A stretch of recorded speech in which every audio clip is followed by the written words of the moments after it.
everybody, welcome back to Northern Lion Plays XCOM Enemy Within. We're gonna head to Seattle today. Actually, probably the mission that we've done in XCOM that is closest to my real-world location. Now I'm up here in Vancouver, done some Calgary stuff, Newfoundland way the heck over there. Los Angeles is actually substantially closer. In any case, whatever, right?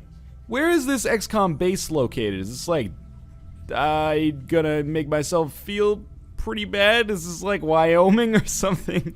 Somewhere in the Midwest? I don't know. Anyway, Seattle it is. Confirm. Been there before. I hope that my, the fact that I have been there before will make me a little bit more adept at this. Maybe we'll hang out at the Pike Place Market or something like that. Do I even know what I'm talking about anymore?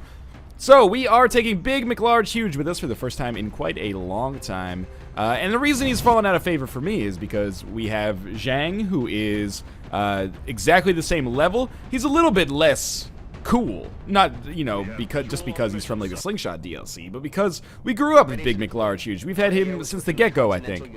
Operation Swift Fist. It's a pretty good name, actually.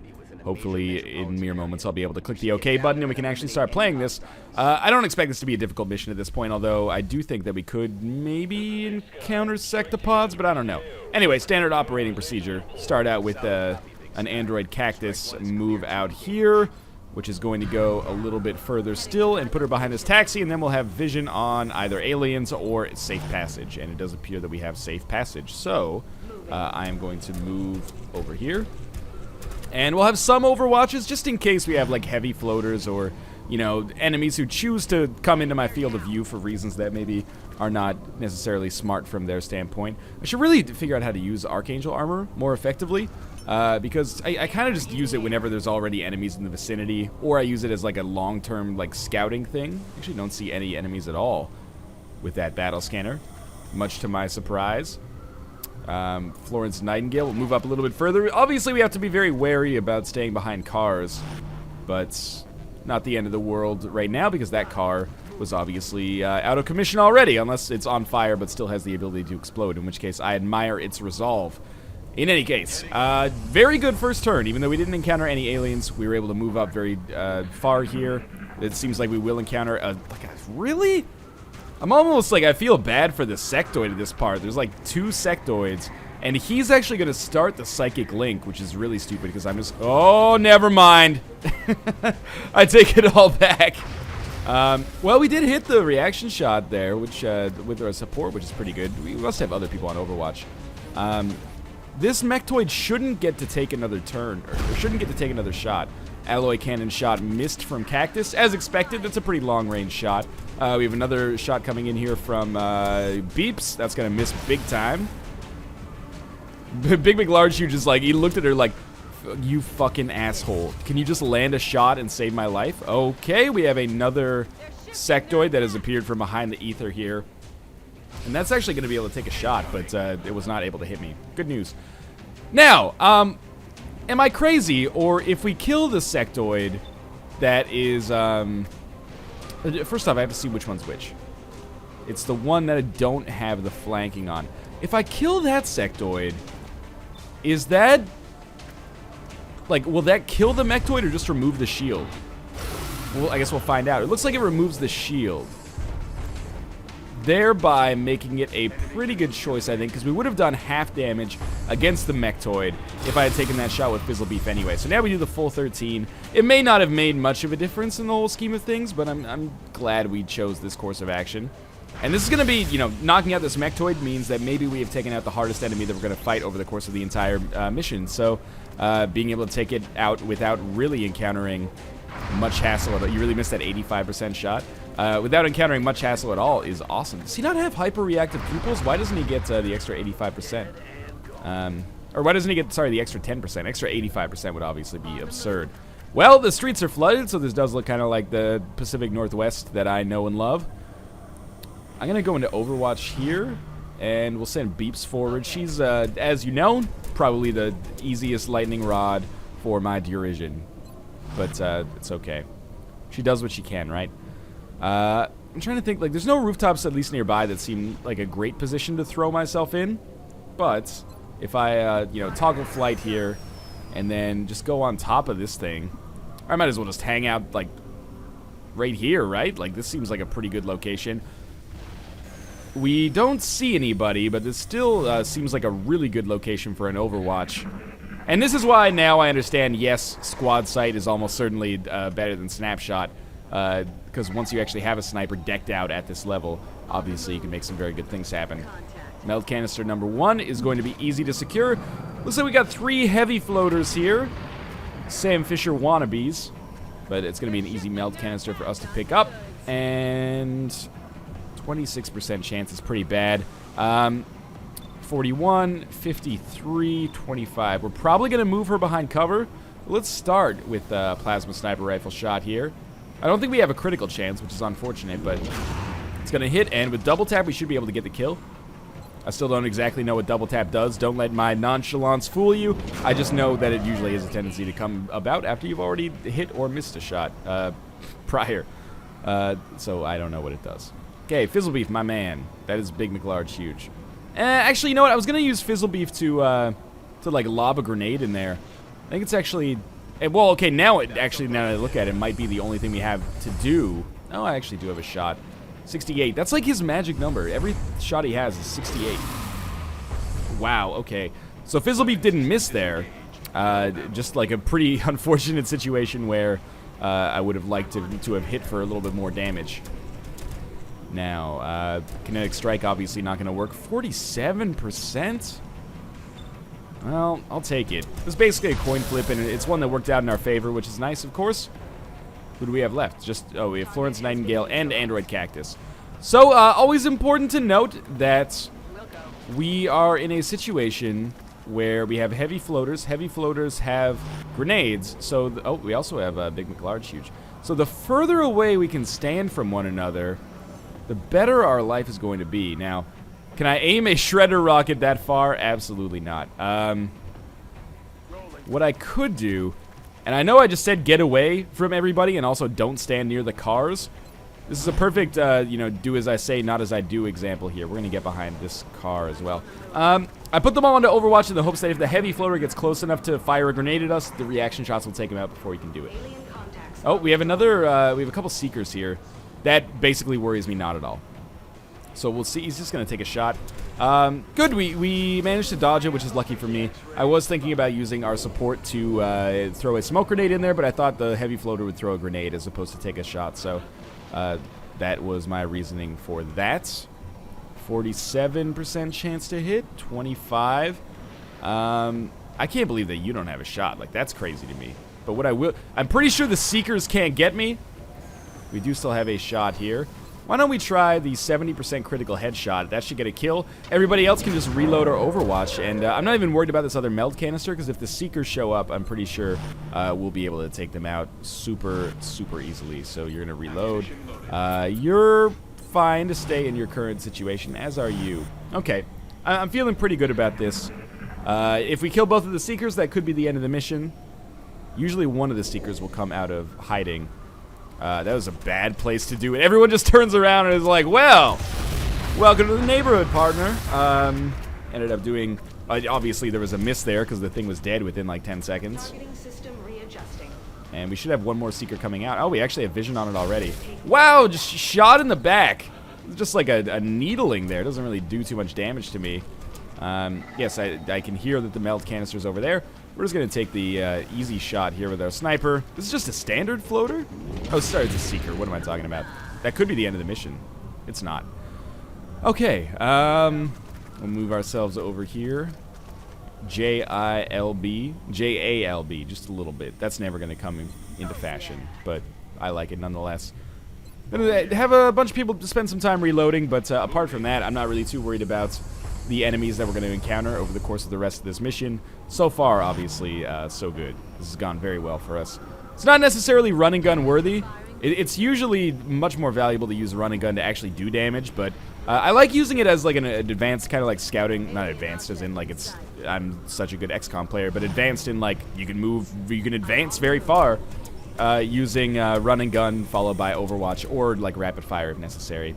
Plus, it means that you use run and gun more than like twice per match, which seems like it's pretty useful. We have another Mechtoid, and there is a Sectoid Commander behind it.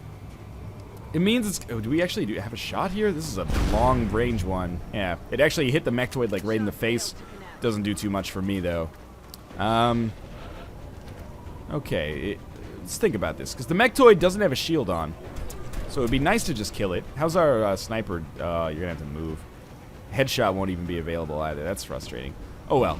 We'll have a shot on this Mechtoid. Next time. Apparently. Sure, why don't you get over here now? Next time, you'll have a shot for sure. There's no way we're going to be able to land a rocket. A 67% chance of taking off half of the Mechtoid's health is really good. Nearly half, anyway. If we can kill it this turn, I would love to. We have a 67% chance to take off another little bit. Alright, good hits. Now all we need to do is land a grenade in there, and that Mechtoid will be done. And then after we kill the Sectoid Commander, I'm pretty sure that that will mark the end of the mission. 61 or 2 times 46 seems pretty good to me. We're actually going to get the kill right out the bat. Lucky me. So we actually save rapid fire. Maybe use that on the next turn, and I do expect that it's pretty likely I will find myself in a position where one of my soldiers ends up being mind-controlled. I think it's borderline impossible to mind-control another Sectoid Commander. I'm not totally sure of that. Or not another Sectoid Commander, because we don't have a Sectoid Commander, but you get what I mean. Another psychically able soldier like that. That being said, it obviously should be pretty easy for us to take him out. He only has 10 health or something like that. And, sure, what are you going to do here? Mind control one of my soldiers and get them to kill all of the other soldiers? Strikes me as pretty unlikely. So, Beeps is not going to be mind controlled. I don't even know if mind control works on mech soldiers. I definitely have not seen it happen yet. We're going to have some particle cannon shots. I'm not even going to move up. 43% chance times 2 is pretty good. That is bad news for somebody over in Redmond. Another 43% chance for the kill. Alright, fuck you, Bellevue. Okay, Cactus, what do you got for me? 8% chance, that's real bad. Sniper, it's so hard to move them when they've got this Archangel armor up. Also, I don't know what a dash is and what's not a dash anyway. Headshot, 65 with a 70% critical. That's going to be the kill. Oh, she is useful now. I hated her earlier, but she's great now. That was 19 damage? That's crazy. And I still have not learned how to use this blaster rocket that I just picked up. Or I've learned how to use it, I just have never used it. At least in Enemy Within. If I used it in Enemy Unknown, then I've forgotten about it. Alright, easy mission. How did, yeah, Jude Law's starting to rack up the kills there. She's going to pass Big McLarge Huge pretty soon. And Fizzlebeef still rolling it. Not quite at the 3 kills per mission area like he was before, but still. Over 110 kills, pretty crazy. Panic has increased across Asia. That's not really that big of a deal because Asia's already looking real nice here on my situation monitor. Mexico and Canada are the problems. And, oh, yep, I know. But in 3 days, we can launch a satellite. Hopefully that's what comes up next. Alright, so we do have some satellites carry on. We may have another one? Good, okay. So we'll launch those over, I think Canada and, yeah, Canada and Mexico are the most likely targets. India would be a good one too, but that'll be our next satellite if we actually need to launch a next satellite. I can't believe we haven't had to launch one in the US yet because, I mean, I guess we just did the terror mission there or the Exalt mission there, but still, that's pretty crazy. Better than I expected at least, and covert operation in 2 days. Maybe we'll be able to fit that in over the course of this video. Yeah, sure. Let's send in our extraction squad and launch mission. So, big large McHuge. Sorry, can I clear you out and put in, Zhang? I can, because I want to get his, psychic abilities up as much as possible. Obviously, we're going to make items available. We don't want to send him out here in freaking base armor. That would be stupid. We're going to load him out with Titan armor and heavy plasma and a blaster launcher, and then he'll be good to go. Could give him the needle grenade back, but I don't think it's necessary. Alright, awesome. So we'll see what mission this is for Exalt. Sometimes these end up being very easy. Sometimes they end up being even easier. At some point, we've got to have figured out where this is now, right? Alright, so this is the basic Exalt mission where you have to hack 2 communications arrays. No big deal. And then get to the exit, which means that it's probably going to be a pretty quick one as well. But we're going to do 2 missions over the course of this episode because I felt bad that the last episode was actually kind of a short one. You're on the fucking roof? Really? I mean, why don't we just pick you up then, right? Like, you're right there. Well, at least the communications arrays are an extreme close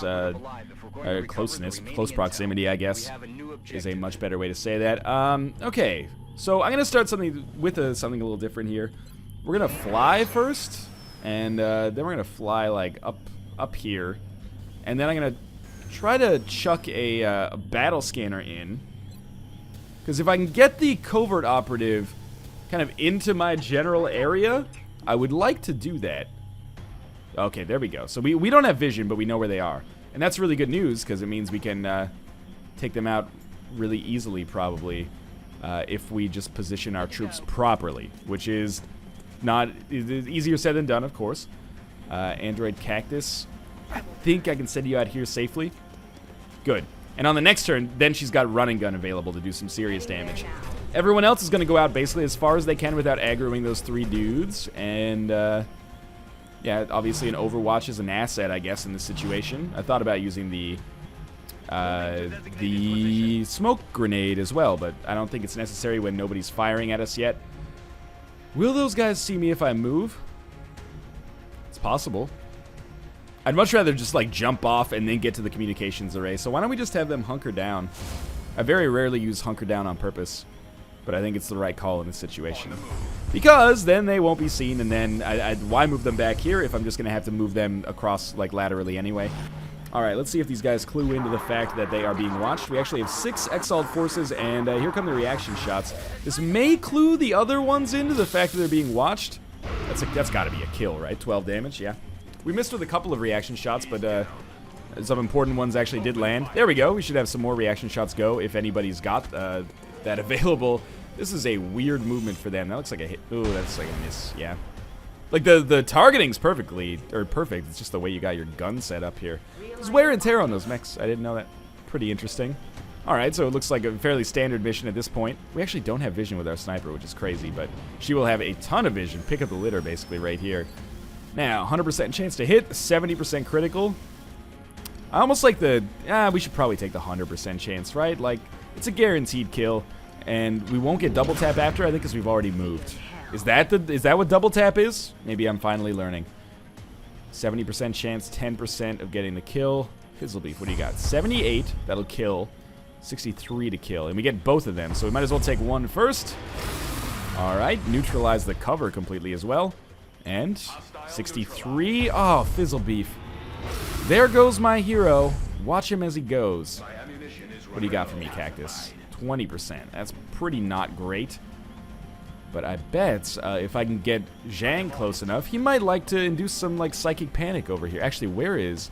We should probably have Florence Nightingale try to do it so she can get into like Gollop chamber range. So let's try to get her to use... Oh, the panic is not going to work. They're both 40%, so I just chose the damage instead. And it worked. Maybe okay, I'm sorry, I'm probably an idiot. It's probably guaranteed to do damage, but there's only a 40% chance of it, like, affecting them or something. I don't know. We're reducing their will. Cool.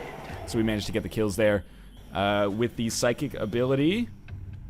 And King, you can probably move out here. Sorry, this is pulling the veil back a little bit.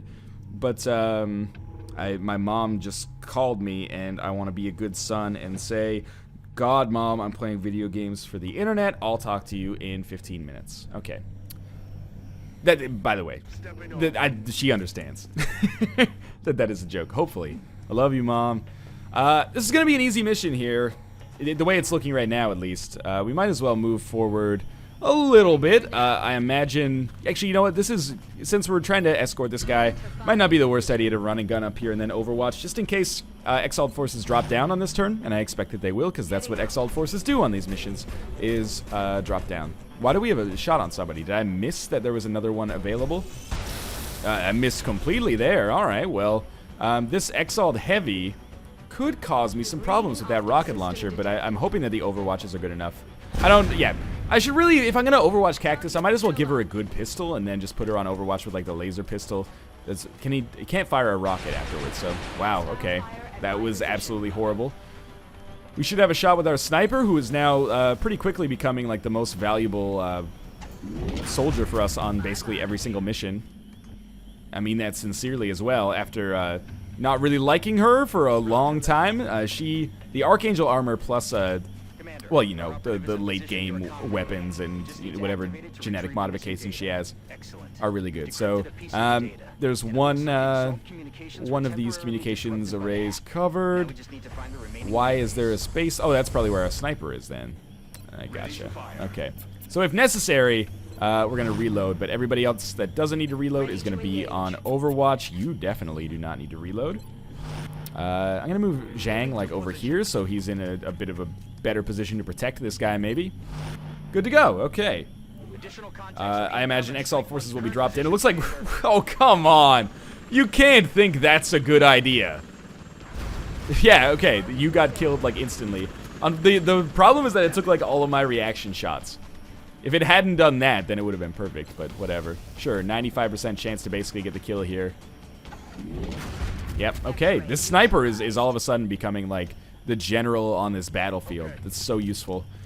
Now we just have to get to the evac zone, and that's really, really easy. This mission is going to be done in, like, 4 minutes. I don't know how to end Exalt. I should probably read the comments for that if I had to guess. I imagine a lot of people are giving me some useful advice that maybe I have not seen yet, as is the case oftentimes with XCOM. Anyway, so we're going to move everybody a little closer back. Should probably get some Overwatches set up for reaction shots, but I don't think it's a major concern. And, you know, we may have to get everybody into the circle. We may not have to get everybody into the circle. You'd think I'd remember at this point, but, you know, yeah, if you've been watching the channel long enough, I'm sure that that's just something you've come to take as a Northern Lionism at this point, and I'm flattered by your understanding. Okay, we might as well run Zhang all the way back. As long as we don't let a heavy soldier live, it's fine. Our sniper will take out the heavies maybe primarily. That is just a standard one, or maybe an assault. That is another standard one. That is a reaction shot. Wow, Fizzlebeef, nice job, man. 4 Exalt forces, 5 Exalt forces? 5 Exalt forces dropped in, much to my surprise. You already missed, right? Like, yeah, okay. Let's not worry about the gravitas too much. Let's get our sniper going first here. So sniper with double tap is the way that we want to handle this, I think. It's a guaranteed kill for sure. And if she's not max level, she is going to get promotions all the way out of her butt. 8540, 8540. Let's take this one. Looks a little further away, and there's another kill for her. Basically, just like hover above the battlefield, get all the kills. Imagine how much more useful she would actually be if she had squad shot instead of snapshot. But anyway, I'm not a clever man sometimes, most of the time. We don't have vision on anybody else directly, but I do believe that there is one more asshole alive. So I want to get vision on him, and the way that I might do this is by being extremely reckless with Android Cactus and, like, dashing her all the way over here. If there's a soldier she can see, yeah, she will destroy him with rapid fire. 2 times 100 is pretty fucking good. And then I'm pretty sure that's it. I don't think we can get King. Oh, yeah, we can't get him all the way to the landing zone just yet. But this is going to be under control. No question about it. So everyone else, again, business as usual. You're just going to go on Overwatch. This is a textbook case. Open and shut, basically. They're not going to drop another 5 Exalt forces on me. There's one. Again, they just look like standard assaults. We have a reaction shot. I'm looking forward to this. Oh, it hit. Okay, so he should be dead or dying. Well, maybe they will drop another 5 on me. Oh, there's another one killed. They only dropped 3 on me, actually, so I'm pretty sure that if we just run this guy to the exit, that might be the end of the mission. Oh, eliminate remaining Exalt forces or get to the evac zone. So maybe what we can do here is actually activate Jet Boot module, and we'll give Beeps the easy way out here. She's not going to have Kinetic Strike able to work, unfortunately. Oh, she had vision temporarily. Oh, you know what? Our sniper doesn't have a shot? That's very surprising to me. What if I send her over here? Does she have a shot now? Yes, she does. 100% chance to get the... Oh, my God. I'm developing a little crush on Jude Law here. She's too good. Well, in any case, we'll see if we have any promotions or anything like that. But other than that, 2 easy missions accomplished in this episode. And North America now pacified a little bit. Oh, we get new psi abilities. Mind control. Yeah, that would be awesome. Or telekinetic field. Creates an immobile telekinetic field that lasts through the enemy turn. It deflects incoming attacks, granting plus 40 defense. The 4-turn cooldown. Plus 40 defense is crazy useful. Since robotic enemies are immune, I think I would rather have telekinetic field. Plus 40 defense is crazy. And, you know, why don't we give him Psi Inspiration? You know, because we already have a soldier with Psi Panic. And we got some extra credits. Wow, I got an achievement for Where in the World. I don't know what it means. Can we actually use... Oh, we can't use the Gollop Chamber yet. Okay. In any case, as always, thanks for watching. I hope you guys have enjoyed the episode. And, of course, if you did, make sure to click the like button and show your support. As always, subscribe if you want to see more daily XCOM Enemy Within. And, of course, I'll see you next time.